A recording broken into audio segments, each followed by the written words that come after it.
નમસ્કાર, પ્રણામ મિત્રો, જય શ્રી કૃષ્ણ, જય માતાજી. દીકરો 7 દિવસથી ગુમ થયેલી તેની માતાને શોધતો શોધતો અચાનક તેના ગામ પહોંચ્યો. ત્યાંથી નિર્જન મકાનમાં તેણે પલંગની નીચે એક હાથ જોયો. જ્યારે તેણે નીચે જોયું ત્યારે તે બેહોશ થઈ ગયો. છેવટે તેણે ત્યાં શું જોયું? રજતને તેની માતાની યાદમાં કોઈ કામ માટે તેના ગામડાના ઘરે જવાનું હતું. ત્યાંના બંધ ઓરડામાંથી આવતી વાસ એનું મન બગાડતી હતી, પરંતુ આટલી બધી દુર્ગંધ હોવા છતાં તે છોકરો મોં પર રૂમાલ રાખીને તે રૂમનો દરવાજો ખોલીને અંદર ગયો અને અંદર જે જોયું તેનાથી તેના હોશ ઉડી ગયા. ત્યાં બીજું કોઈ ન હતું, પરંતુ ચાલો આગળની વાર્તા જાણીએ. રજતની સાથે તેની પત્ની શિલ્પા પણ હતી, જે તેને સમજાવતી હતી, રજત, હવે થોભો. ક્યાં સુધી તું આમ ચિંતામાં ફરતો રહેશે? કેમ સમજાતું નથી? માને આવું હશે તો આવશે, અને કોઈ પણ રીતે તે માત્ર એક દૂધ પીતી બાળક નથી જે ખોવાઈ જશે. રજતે કહ્યું, હા શિલ્પા, હું પણ આજ સમજી રહ્યો છું, પણ છતાં મને ખબર નથી પડતી કે હું આટલો ટેન્શનમાં કેમ અનુભવી રહ્યો છું. બપોરથી મમ્મીના કોઈ સમાચાર નથી. તે ક્યાં ગઈ હતી તે મને નોંધ્યું નથી. તે કંઈક બોલીને ગઈ હશે, બરાબર? ત્યારે રજતની પત્ની શિલ્પા ગુસ્સે થઈ ગઈ અને કહ્યું, તમે મને આવું કેમ કહેવા લાગ્યા? હું એવી લાગુ છું કે તે મને કંઈ કહેશે? તેણે મને કંઈ કહ્યું નથી. બપોરે હું મારા રૂમમાં આરામ કરી રહી હતી, સૂતી હતી. હવે મને કેવી રીતે ખબર પડે કે તે ક્યાં ગઈ છે? રજતે તેના બધા પરિચિતો સાથે ફોન પર વાત કરી અને તેમને આ વિશે જાણકારી આપી. તેણે બધાને પૂછ્યું કે શું માતા તેમની પાસે આવી છે કે કેમ, પરંતુ બધાએ ના પાડી, કારણ કે તેની માતા મમતાજી ત્યાં સુધી કોઈના ઘરે ગયા જ ન હતા. હવે રાતના 10 વાગી ગયા હતા, પરંતુ ન તો તેની માતા ઘરે પાછી આવી કે ન તો તેના તરફથી કોઈ સમાચાર મળ્યા. તેની પત્ની શિલ્પાએ કહેવાનું શરૂ કર્યું, રજત, તું હંમેશા એક જ વસ્તુની પાછળ પડ્યો રહે છે. જ્યારે મેં તને કહ્યું કે તારી માતા કોઈ પરિચિતને મળવા ક્યાંક ગઈ હશે, તો તે પાછી આવશે. તું ભોજન લઈ અને શાંતિથી આરામ કર. પછી શિલ્પાએ રજતને થોડો પ્રેમથી સમજાવતા કહ્યું, રજત, તું જાતે જ વિચારી લેજે કે આટલી મોટી રાતે માં ક્યાં જશે, અને પછી આવતીકાલે સવાર સુધી નિરાંતે જોઈ લઈશું. કાલે સવાર સુધી તેનો કોઈ વાતો ન મળે તો આપણે ચોક્કસ શોધવા જઈશું. તેથી તું ચિંતા ન કર, ઠીક છે? કોઈ રીતે રજતને મનાવીને શિલ્પાએ તેને આખી રાત રોકાવ્યો, પરંતુ બીજા દિવસે સવારે રજત જાગતાની સાથે જ તૈયાર થઈ ગયો અને ફરીથી તેની માતાને શોધવા માટે જનૂન થઈ ગયો. તે તેની પત્નીને વિના કહે જ પોલીસ સ્ટેશન પહોંચી ગયો. શિલ્પાએ આંખ ખોલી ત્યાં સુધીમાં રજત ઘરે ન હતો.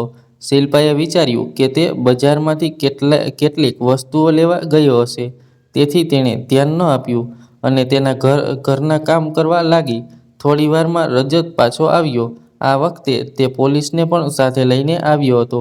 પોલીસ જ્યારે ઘરે આવી ત્યારે શિલ્પાનું ઘરનું કામ કરી રહી હતી. શિલ્પા કપડાં ધોઈ રહી હતી ત્યારે તે બહાર આવી અને પોલીસને જોઈને થોડી ચોંકી ગઈ.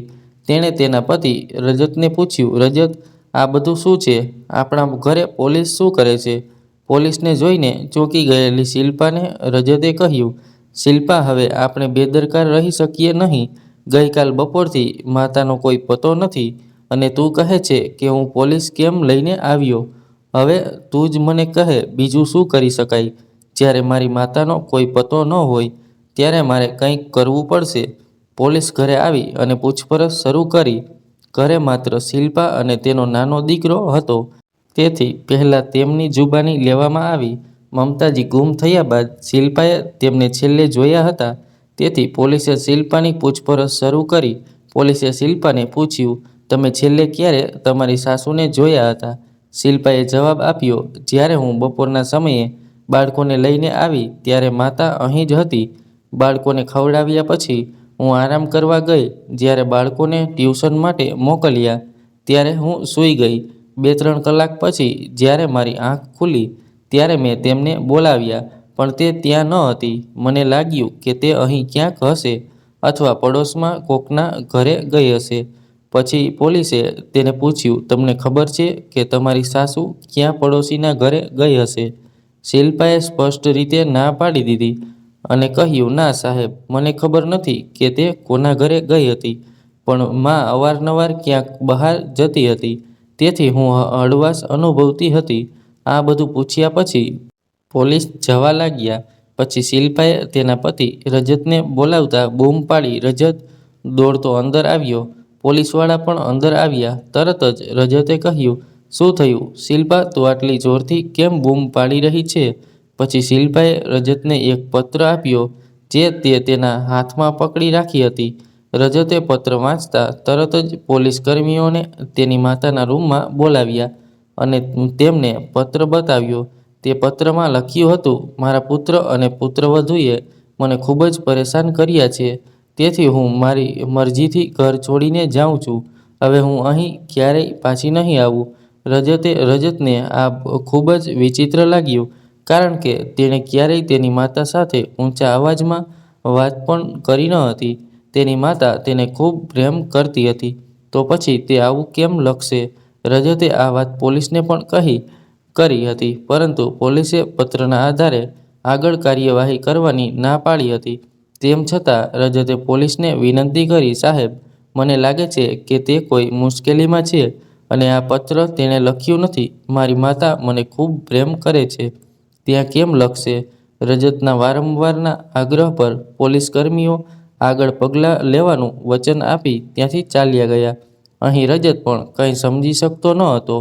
તેણે તેના સંબંધીઓ સાથે પૂછપરછ કરી, પરંતુ જ્યારે તેની માતાનો કોઈ પતો ન લાગ્યો, ત્યારે તેણે આખી વાત તેની બહેન રીટાને કહી. રીટાએ જ દિવસે તેના ભાઈના ઘરે પહોંચી. તે આવતાની સાથે જ તેણે રજતને કહેવાનું શરૂ કર્યું, ભાઈ, માં ક્યાં છે? તમારી પત્નીને પૂછો. તે તેની સાથે સૌથી વધુ ઝઘડતી હતી. તે અહીં રહેવાથી સૌથી વધુ પરેશાન હતી. તે હંમેશા તેને ટોણા મારતી રહેતી. તમે તમારી પત્નીને કેમ નથી પૂછતા કે માં ક્યાં છે? રજતે શિલ્પા તરફ જોયું. શિલ્પાએ તરત જ કહ્યું, તું મારી સામે આમ કેમ તાકી રહ્યો છે? નાના મોટા ઝઘડા દરેક પરિવારમાં થાય છે. આનો અર્થ એ નથી કે હું મારી સાસુ સાથે કંઈક કરવા માટે એટલું નીચું જઈશ. તમે મારા વિશે આવું કેવી રીતે વિચારી શકો? હકીકતમાં હું તેમને મારા માતા પિતા જેટલો જ પ્રેમ કરું છું. હું મારા માતા પિતાને જેમ માન આપું છું, તેમ છતાં મારા સાસુ સસરાને પણ માન આપું છું. પણ તારી બહેન અહીં આવીને કાન ભરશે અને તું એ જ વાતમાં સંબંધ થઈ જશે. તે જે કહે તે તમને ગમશે, તે જે કહે તે તમે કેમ માનશો? હવે તું જ મને કહે તો હું તારી માં સાથે આવું કેમ કરીશ? રજત કંઈ બોલ્યો નહીં અને ચૂપચાપ ત્યાંથી ચાલ્યો ગયો. આ વાત ઘરમાં ફરતી રહી, પણ કોઈએ પોલીસને આની જાણ કરી ન હતી. શિલ્પા અને તેની સાસુ વચ્ચે ઝઘડો થતો હોવાની માહિતી મળી હતી, પરંતુ ઝઘડો શું હતો તે સ્પષ્ટપણે જાણી શકાયું ન હતું. હવે તેઓ પોતે જ તેમની માતાને શોધવાનો પ્રયાસ કરતા હતા. પણ જ્યારે તેમની શોધને ઘણા દિવસો વીતી ગયા અને પોલીસને હજુ સુધી કોઈ સુરાગ મળ્યો ન હતો, ત્યારે રજત પોલીસ સ્ટેશન ગયો અને પૂછપરછ કરી. તે દરરોજ પોલીસ સ્ટેશને જતો અને બેસતો. જ્યારે રજત 5મા દિવસે પોલીસ સ્ટેશને ગયો, ત્યારે પોલીસવાળાઓએ તેને ધીમા અવાજે કહ્યું, ભાઈ, જો તારી માતાનું ક્યાંય અપહરણ થયું હોત તો અમે તેને શોધી લીધી હોત.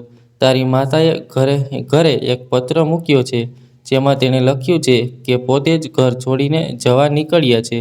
જો તારી માતાની આટલી ચિંતા હતી, તો તે શા માટે આટલી પરેશાન કરી કે તેણીને ઘર છોડવાની ફરજ પડી? પોલીસ કર્મીઓની આ વાત સાંભળીને રજતને ખૂબ જ ખરાબ લાગ્યું, કારણ કે તે હંમેશા પોતાની માતાને પ્રેમ કરતો હતો. તેણે કાળજી લીધી અને ક્યારેય એવું કંઈ કર્યું નહીં જેનાથી એની માતાને દુઃખ થાય. આજે પોલીસ કર્મીઓએ તેને ધમકી આપી હતી અને કહ્યું હતું, જ્યારે અમને કોઈ સમાચાર મળશે ત્યારે અમે જાતે જ તને જાણ કરીશું. અહીં રોજ પોલીસ સ્ટેશન આવવાની કંઈ નહીં થશે. હવે શું કરવું તે રજતને સમજાતું ન હતું. પોલીસ કર્મીઓએ પાઠ ભણાવવાનું તેના મનમાં આવ્યું, પરંતુ તે વધુ બોલી શક્યો નહીં અને તે ત્યાંથી ચાલ્યો ગયો. એક અઠવાડિયું વીતી ગયું, પરંતુ હજી સુધી રજતની માતાનો કોઈ પતો લાગ્યો ન હતો. હવે રીટા પણ પોતાના ઘરે પાછી આવી ગઈ હતી. કેમ કે તેને પણ પોતાના પરિવારની સંભાળ રાખવી હતી. અહીં રજતને તેની પત્ની શિલ્પા પર શંકા થવા લાગી, કારણ કે તે શરૂઆતથી જ દરેક વાત પર એકસરખી રહી હતી. તેને વિચિત્ર લાગ્યું કે જ્યારે તે પોતાની માતાને શોધવામાં વ્યસ્ત હતો અને અહીં ત્યાં ફરી રહ્યો હતો, ત્યારે તેની પત્ની તેને એક જ વાત કહેતી હતી: "રજત, જે થવાનું હતું તે થઈ ગયું. હવે માતાનું વિચારવાનું બંધ કર. તું ઘણા દિવસોથી ન તો ઓફિસ જઈ રહ્યો છે અને ન તો કોઈ અન્ય કામ કરી રહ્યો છે. આ રીતે ઘરમાં બેસી રહેશો તો તમારું કંઈ નહીં થાય, અને અમે મુન્નાને દરરોજ રજા આપી શકતા નથી. તેને સ્કૂલે ગયા વગર હવે ઘણા દિવસો થઈ ગયા છે." રજતને તેની આ વાત ગમતી હતી, પણ તે પહેલા દિવસથી જ બેદરકાર હતી. રજત ઓફિસે જઈને પોતાની બાકીની દિનચર્યા કરવા લાગ્યો, પણ હવે તેના મનમાં વિચારો ચાલતા રહ્યા. જ્યારે તે વિચારતો રહ્યો કે તેની માં ખોવાઈ ગઈ ત્યારથી શિલ્પાએ ન તો તેને યાદ કરેલા કે ન તો તેને શોધવાનો કોઈ પ્રયાસ કર્યો. તે શરૂઆતથી અંત સુધી બધી બાબતો પર વિચારતો રહ્યો. પછી તેને શિલ્પા પર શંકા થવા લાગી. આ વખતે તે ફરીથી પોલીસ સ્ટેશન ગયો અને અધિકારી સાથે વાત કરી અને કહ્યું, "સાહેબ, મને મારી પત્ની પર શંકા છે. મને લાગે છે કે તેણે મારી માતા સાથે કંઈક કર્યું છે." આ સાંભળી પોલીસકર્મીઓ થોડા વિચિત્ર લાગ્યા. ત્યારે તેમણે કહ્યું, "તમે તમારી પત્ની પર શંકા કરો છો, પરંતુ કયા આધારે માનો છો કે તેણે આ બધું કર્યું છે?" પછી રજતે કહ્યું, "સર, મને આખી વાર્તા ખબર નથી, પરંતુ માતાના ગુમ થયાના 2 દિવસ પહેલાં જ્યારે હું ઓફિસેથી આવ્યો, ત્યારે મારી પત્ની અને મારી માતા કહેતી હતી કે જો હું તને ફરી આ બધું કરતી જોઈશ, તો હું મારા દીકરાને બધું કહીશ, અને પછી તું આ ઘરમાં રહી શકશે નહીં. ત્યારે ખબર પડશે કે તું ક્યારે શેરીઓમાં ભટકતી રહેશે." આના જવાબમાં મારી પત્નીએ પણ મારી માતાને વિપરીત જવાબ આપ્યો. પછી મને જોઈને બંને ચૂપ થઈ ગયા. મેં મારી માતાને ઘણીવાર પૂછવાનો પ્રયાસ કર્યો, પરંતુ તેણે મને કંઈ કહ્યું નહીં. તેણે કહ્યું, "દીકરા, ધીરજ રાખ. જો મને લાગે તો કોઈ દિવસ હું જાતે જ તને બધું કહી દઈશ. તે પહેલાં કંઈ પણ જાણવાનો આગ્રહ રાખશો નહીં અને કંઈ પણ પૂછશો નહીં. તમારા ઘર-પરિવાર પર ધ્યાન આપો." પરંતુ મારી માતાના ગુમ થયા પછી હું તેને કોઈક રીતે શોધવા માંગતો હતો, અને આ બધાની વચ્ચે આ વિચાર મારા મગજમાંથી નીકળી ગયો. હું આ બધી બાબતો પર બિલકુલ ધ્યાન આપી શકતો ન હતો. પણ આજે જ્યારે મેં ઠંડા દિમાગથી વિચાર્યું, તો મને ક્યાં ખબર પડી કે આ બધી વસ્તુઓ એકબીજા સાથે જોડાયેલી છે. આવી સ્થિતિમાં તે ચોક્કસપણે વિચિત્ર છે કે આ બંને વચ્ચેની લડાઈ પછી માતા અચાનક ગાયબ થઈ જાય છે. સાહેબ, કૃપા કરીને અમને આ બધું જણાવો, નહીંતર હું બીજાની મદદ લેવાની ફરજ પાડીશ. અહીંયા ડીએસપી મને સારી રીતે ઓળખે છે, અને હું આશા રાખું છું કે તમારા વરિષ્ઠ અધિકારી તમારા પર દબાણ લાવશે અથવા તમારું કામ યોગ્ય રીતે ન કરવા બદલ તમને કંઈક કહેશે. હું આશા રાખું છું કે સાહેબ, હું જે કહું છું તે તમે સમજી ગયા હશો." આટલું સાંભળીને ઇન્સ્પેક્ટરે કહ્યું, "ઠીક છે, તમારે ડીએસપી પાસે જવાની જરૂર નથી, અને અમે અમારું કામ સારી રીતે કરી રહ્યા છીએ. તમે અમને આ બધી વાતો પહેલાં કેમ ના કહી? આ બધી બાબતો ખૂબ જ મહત્વપૂર્ણ છે. આવી સ્થિતિમાં તમે આ વાતો આરામથી છુપાવી છે. હવે આરામથી તમારા ઘરે જાઓ. અમે તમારી માતાના ગુનેગારને શોધી કાઢીશું. જો તમને ખરેખર અપહરણ થયું હશે, તો અમે તેમને ચોક્કસ તમારી સમક્ષ લાવીશું." હવે રજત બીજા દિવસે કોઈ કામ માટે શહેરની બહાર જઈ રહ્યો હતો. શહેરની બહાર જતો હતો ત્યારે તેણે ગામની સામે એક નાની છોકરીને રડતી જોઈ.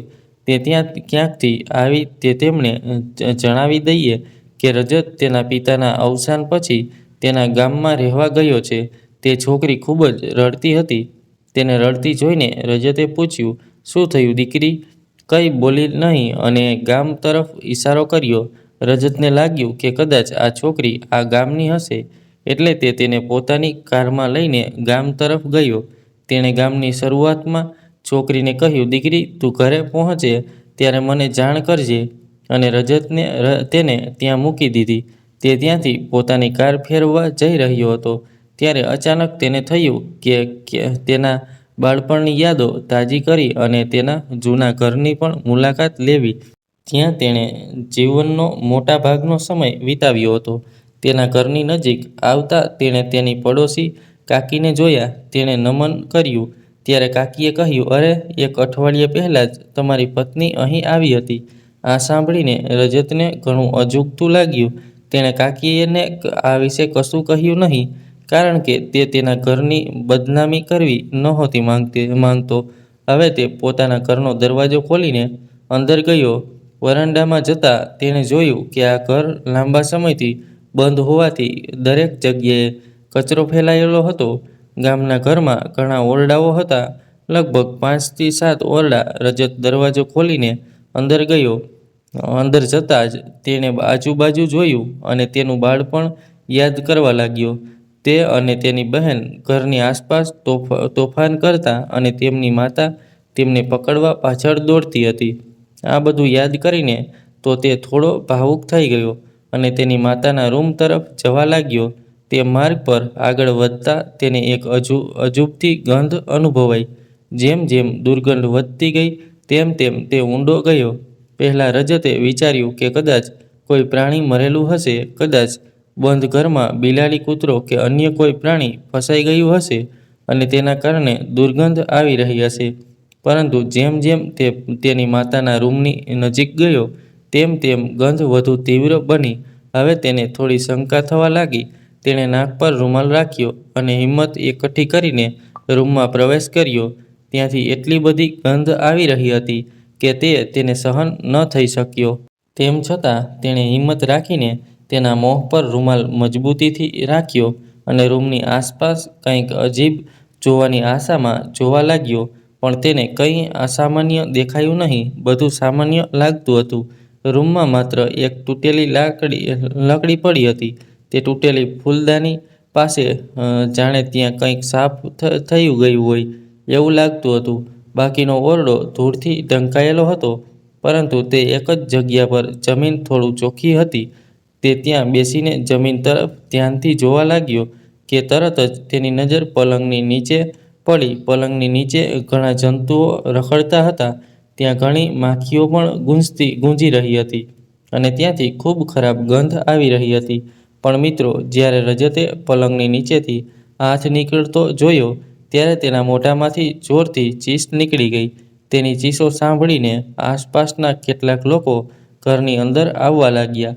રજત ઘરની બહાર ભાગતો રહ્યો અને ઊભો રહીને બૂમો પાડતો હતો. ત્યારે અચાનક તેણે તેની સામે એવું ભયાનક દ્રશ્ય જોયું કે તે ડરી ગયો. જ્યારે પડોશીઓ તેને જોઈને ગભરાઈ ગયા અને તેઓ પણ ઘરની અંદર જતાની સાથે જ ગંધને સૂંઘી ગયા, ત્યારે તેઓએ કહ્યું, "ઠીક છે, તો આ ગંધ તમારા ઘરમાંથી આવી રહી છે. ઘણા દિવસોથી અમે વિચારતા હતા કે આ દુર્ગંધ ક્યાંથી આવે છે. તે અહીંથી આવી રહી છે. શું થયું દીકરા? તું આટલો ગભરાયેલો કેમ છે? બધું બરાબર છે ને?" આ પછી રજતને તેઓ ઘરે લઈ ગયા અને તેને પીવા માટે પાણી આપ્યું. રજતે પોતાની જાત પર કાબૂ રાખ્યો અને તરત જ પોલીસને ફોન કરીને તેના ગામમાં આવવા કહ્યું. તેણે તેમને આખી વાર્તા પણ કહી અને ડોક્ટરોની ટીમ સાથે લાવવા કહ્યું. જ્યારે પોલીસ અને ડોક્ટરોની ટીમ ત્યાં પહોંચી તો ત્યાંનું દ્રશ્ય જોઈને બધા સમજી ગયા કે અહીં કોઈ મોટી ઘટના બની છે. તેણે તરત જ ફોરેન્સિક વિભાગના ડોક્ટરોને બોલાવ્યા અને તમામ પુરાવા એકત્રિત કરવાનું શરૂ કર્યું. કેટલા કાચની ફૂલદાની પર લોહીના નિશાન હતા. ત્યાં મળી આવેલા તમામ ફિંગરપ્રિન્ટ અને લોહીના ડાઘની તપાસ કરવામાં આવી હતી. આ પછી પોલીસે આસપાસના લોકોની પૂછપરછ કરી. ત્યારબાદ રજતના કાકાએ જણાવ્યું કે જ્યારે તેમની પુત્રવધુ છેલ્લે ગામમાં આવી હતી ત્યારે તે પોતાના એક પિતરાઈ ભાઈને પણ સાથે લઈને આવી હતી. એ લોકો ક્યારે આવી ગયા તેની તેમને ખબર ન પડી, પરંતુ વહેલી સવારે પુત્રવધુ અને તેના પિતરાઈ ભાઈ ત્યાંથી જતા રહ્યા હતા. તેણે તેમને જોયા હતા. કાકાએ તેને બેસવા કહ્યું, પણ તે ઉતાવળમાં હતા. તેણીએ કહ્યું કે તેણીની સાસુએ કેટલીક વસ્તુઓ લાવવાનો ઓર્ડર આપ્યો હતો. તેણીના કેટલાક દાગીના અહીં રહી ગયા હતા. તે લેવા માટે જ આવી હતી. આટલું કહી તે ત્યાંથી ચાલી ગઈ. કાકાએ આ તરફ બહુ ધ્યાન આપ્યું નહીં. આ બધું સંભાળીને રજત અને પોલીસ બંને સમજી ગયા કે આ બધું કોણે અને શા માટે કર્યું છે. હવે માત્ર પુરાવા એકત્રિત કરવાનું અને ગુનેગારને સજા કરવાનું બાકી હતું. જોકે આ હાલતમાં મૃતદેહની ઓળખ કરવી ખૂબ જ મુશ્કેલ હતી. રજત રડતો રડતો પાગલ થઈ રહ્યો હતો. તે સ્વીકારવા તૈયાર ન હતો કે તે તેની માતા છે. તે ઇન્સ્પેક્ટરને કહી રહ્યો હતો, "ઇન્સ્પેક્ટર, તે કોઈ બીજું હોઈ શકે, તે મારી માતા ન હોઈ શકે." પછી ઇન્સ્પેક્ટરે તેને ડેડ બોડી પર મળેલા કપડાં અને બીજી કેટલીક વસ્તુઓ બતાવી. કારણ કે ડેડ બોડીની હાલત એવી હતી કે રજત તેને જોઈ પણ શકતો ન હતો. તેણે જોયું કે તરત જ તેની મોઢામાંથી ચીસ નીકળી, પણ તે વસ્તુઓ જોતાં જ રજત તેને ઓળખી ગયો અને રડવા લાગ્યો. તેણે કહ્યું, "સાહેબ, આ બધું મારી માતાનું છે." સામાન જોઈને રજતની હાલત ખૂબ જ ખરાબ થઈ ગઈ. સામાન્ય રીતે છોકરાઓ રડતા નથી, પરંતુ રજત તેની માતાને ખૂબ જ પ્રેમ કરતો હતો. તેની માતાને આવી હાલતમાં જોઈને તે પોતાની જાત પર કાબૂ રાખી શક્યો નહીં. પોલીસે રજતને સમજાવ્યું, "તમારે તમારી જાત પર નિયંત્રણ રાખવું પડશે. તમારે ઘણું બધું કહેવાનું છે, પણ અત્યારે તારી હાલત જોઈ એવું નથી લાગતું કે બધું તમે કહી શકો. હિંમત રાખો અને પોતાના પર નિયંત્રણ રાખો. તમારે પણ તમારી માતાના હત્યારાને સજા કરવી પડશે." તરત જ રજત પોલીસ સાથે તેના ઘરે પહોંચ્યો. દરવાજો ખખડાવતાં જ શિલ્પાએ દરવાજો ખોલ્યો. સામે પોલીસને જોઈ શિલ્પા ભડકી ગઈ અને શું કરવું તે સમજાતું ન હતું. તેણે બારીમાંથી ભાગવાનો પ્રયાસ કર્યો, પરંતુ તેણે ભાગવાનો પ્રયાસ કર્યો ત્યારે પોલીસે તેને પકડી લીધી. તે સ્પષ્ટ થઈ ગયું હતું કે તેણીએ કંઈક કર્યું છે, જેના કારણે તે ડરીને ભાગી રહી હતી. હવે પોલીસે તેને કસ્ટડીમાં લીધી અને તેનું નિવેદન નોંધાવવાનું શરૂ કર્યું. પહેલાં તો શિલ્પા કંઈ બોલવા તૈયાર ન હતી, પરંતુ જ્યારે પોલીસ સ્ટેશનમાં લેડી કોન્સ્ટેબલે તેના હાથ સાફ કર્યા તો તેણે 2 પગલાંમાં પોતાનું સત્ય કબૂલ કરવાનું શરૂ કર્યું. ત્યાર પછી શિલ્પાએ પોલીસને જણાવ્યું કે જ્યારે તેની સાસુ તેની સાથે રહેવા આવી ત્યારે તેના આહવાનથી શિલ્પાની આઝાદી છીનવાઈ ગઈ હતી. તે પોતાની મરજીથી ક્યાંય બહાર જઈ શકતી ન હતી. ખરેખર શિલ્પાનું છેલ્લા 8 મહિનાથી કરણ નામના છોકરા સાથે અફેર હતું.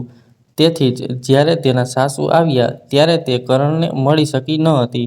6 મહિના પહેલાં જ્યારે તેની સાસુ માતાજી તેમની પાસે આવી ત્યારે તે કરણથી દૂર રહેવા લાગી હતી.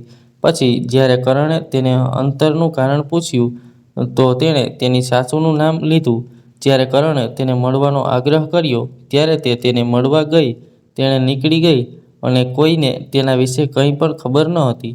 એકવાર એવું બન્યું કે તેઓ વારંવાર મળવા લાગી હતી. રજત સવારે જ ઓફિસ જતો હતો. તે પછી તેના પુત્રને શાળાએ છોડ્યા પછી શિલ્પા સંપૂર્ણપણે મુક્ત રહેતી હતી. આ દરમિયાન તે તેના બોયફ્રેન્ડ કરણને મળતી હતી. સાસુ આવ્યા પછી પણ તે બહાના બનાવીને જતી રહેતી. એક દિવસ તેની સાસુ માતાજીએ તેને વિડીયો કોલ પર વાત કરતા જોઈ. તે દિવસે તેણીએ તેની વહુને ઠપકો આપ્યો અને તેણીએ કંઈક જોયું હતું જે તે સહન કરી શકતી ન હતી. આથી તેણે પુત્રવધૂને ધમકી આપી હતી કે જો તે પોતાની જાતમાં સુધારો નહીં કરે તો તે તેના પુત્રને આ બધું કહી દેશે. ત્યાર પછી કરણ અને શિલ્પાએ સાથે મળીને એક પ્લાન બનાવ્યો જેથી કરીને તેઓ સાસુ અને બંનેથી બહાર કાઢી શકે.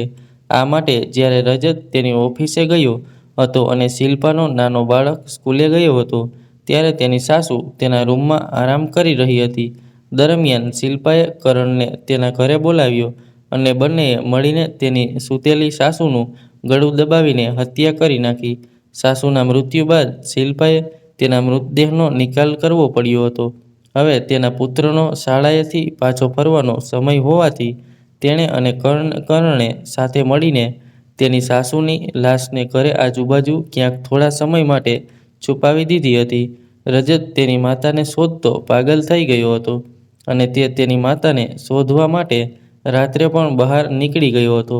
જ્યારે શિલ્પાએ તેને ઘરે આરામ કરવાનું કહ્યું હતું, રાજત શોધવા નીકળ્યો કે તરત જ કરણ ત્યાં પહોંચ્યો અને શિલ્પાને તેની સાસુનો મૃતદેહ તેની કારમાં રાખવામાં આવ્યો. તે પછી બંને ત્યાંથી બહાર નીકળવાની તક શોધવા લાગ્યા.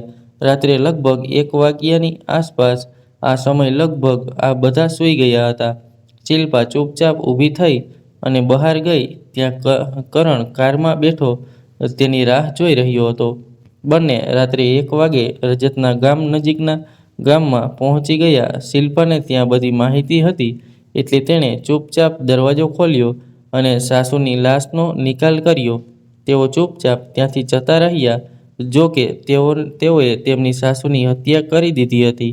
જ્યારે તેઓ તેને ત્યાં છોડીને જતા હતા ત્યારે શિલ્પા અને કરણને લાગ્યું કે કદાચ મમતાજી હજી જીવતી છે. આથી તેણે મમતાજીના માથા પર પડેલો ફૂલદસ્તો માર્યો, જેના કારણે ત્યાં લોહી ફેલાઈ ગયું. પછી તેઓએ જગ્યા સાફ કરી, લોહી સાફ કર્યું અને હાથ સાફ કર્યા. પછી બંને ત્યાંથી નીકળી ગયા. તેઓ ગયા ત્યાં સુધીમાં 4 થઈ ગયા હતા અને ગામના ઘણા લોકો 4 વાગે જાગી ગયા હતા. પછી શિલ્પાના કાકાએ અને કાકીએ તેમને જોયા. જ્યારે શિલ્પાને તેના કાકાએ જોઈ ત્યારે તેણે બહાનું કાઢ્યું કે તે મારો પિતરાઈ ભાઈ છે અને હું અહીં કેટલીક વસ્તુઓ લેવા આવી છું. શિલ્પા ઝડપથી ત્યાંથી નીકળી ગઈ અને તેના પતિ જાગે તે પહેલાં તેના ઘરે પહોંચી ગઈ અને પછી સૂઈ ગઈ. તેણે આ અંગે કોઈને કંઈ કહ્યું ન હતું. હવે પોલીસ પાસે પૂરતા પુરાવા હતા કારણ કે રજતના કહેવા પર પોલીસે તેમની તપાસ આગળ વધારી હતી. તેણે શિલ્પાને કોલ ડિટેલ્સ કાઢી અને તેમનું લોકેશન પણ ટ્રેસ કર્યું. શિલ્પા સૌથી વધુ વાત કરતી હતી. જે કરણની વિગતો જાણ્યા બાદ પોલીસે તેને પણ પકડી લીધો હતો. કરણે આખું સત્ય પોતાની વાતથી સ્વીકારી લીધું. તેની સામે આટલા પુરાવા હતા કે તેને સજા થાય તે માટે પૂરતું હતું. રજતે તેની પત્નીને ઘણીવાર થપ્પડ મારી અને તેનું ગળું દબાવવાનું શરૂ કર્યું, પરંતુ પોલીસે તેને કહ્યું કે કાયદો તેને સજા કરશે. તેણે રજતને હાથ ગંદા ન કરવા સમજાવ્યું. પોલીસે એ આશ્વાસન આપ્યું કે તેઓ શિલ્પા અને કરણને કડકમાં કડક સજા આપશે, જેથી ભવિષ્યમાં કોઈ આવું કરવાનું વિચારી પણ ન શકે. રજતની હાલત ખરાબ હતી અને રડતી હતી. તેની માતા, જે તેને ખૂબ જ પ્રેમ કરતી હતી, તે હવે આ દુનિયામાં રહી ન હતી અને તેની પત્નીએ તેની સાથે ખૂબ છેતરપિંડી કરી. પત્નીની મહત્વાકાંક્ષાઓને કારણે તેનો નાનો દીકરો તેની માતાથી અલગ થઈ ગયો અને રજતને તેની માતા વિના જીવવું પડ્યું. તેમાં જ કરણનો પરિવાર પણ બરબાદ થઈ ગયો હતો. રજત સમજી શકતો ન હતો કે તેણે શું કરવું જોઈએ. રજતે તેની પત્નીને છૂટાછેડા આપી દીધા અને તેની માતાની હત્યાનો કેસ પણ દાખલ કર્યો. શિલ્પા અને કરણ પર તેમની સાસુની હત્યાનો આરોપ આજીવન કેદની સજા ફટકારી હતી. થોડા દિવસો સુધી રજતની બહેન રીટાએ તેના પુત્રને પોતાની પાસે રાખ્યો, પરંતુ બાદમાં તેને રજત માટે સારી છોકરી શોધીને તેના બીજા લગ્ન કરાવી દીધા, જેથી માસૂમ બાળકને તેની માતાનો પ્રેમ મળી શકે. રજતની બીજી પત્ની ઘણી સારી હતી. તે રજતના પુત્રને પોતાના પુત્રની જેમ પ્રેમ કરતી હતી અને રજત પણ તેનું ખૂબ ધ્યાન રાખતો હતો. તેમની બીજી પત્ની સંપૂર્ણપણે રજતના ભરોસે રહેતી હતી અને પરિવારની ખૂબ જ સારી રીતે સંભાળ લેતી હતી. હવે રજત તેના પરિવારમાં ખુશીથી જીવી રહ્યો હતો, પરંતુ તે તેની પહેલી પત્નીના કાર્યોને ક્યારેય ભૂલી શક્યો નહીં. તે હંમેશા સાવચેત રહે છે કારણ કે ઘણી વખત વ્યક્તિ પોતાની મહત્વાકાંક્ષાઓને કારણે તેના જીવનનો સારો ભાગ બગાડે છે.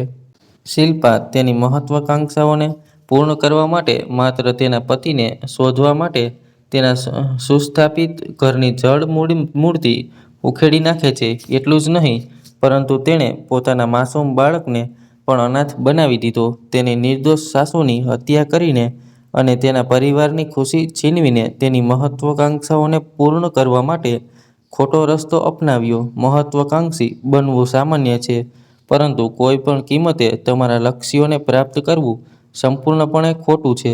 તમારે હંમેશા સાચા માર્ગ પર ચાલવું જોઈએ અને તમે સાચા અને ખોટા વચ્ચેનો તફાવત કરીને જ સારા કે ખરાબ બની શકો છો.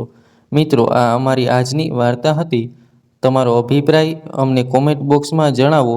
જો તમને વિડીયો પસંદ આવ્યો હોય તો લાઈક અને શેર કરજો અને ચેનલને સબસ્ક્રાઈબ કરવાનું મિત્રો ભૂલતા નહીં.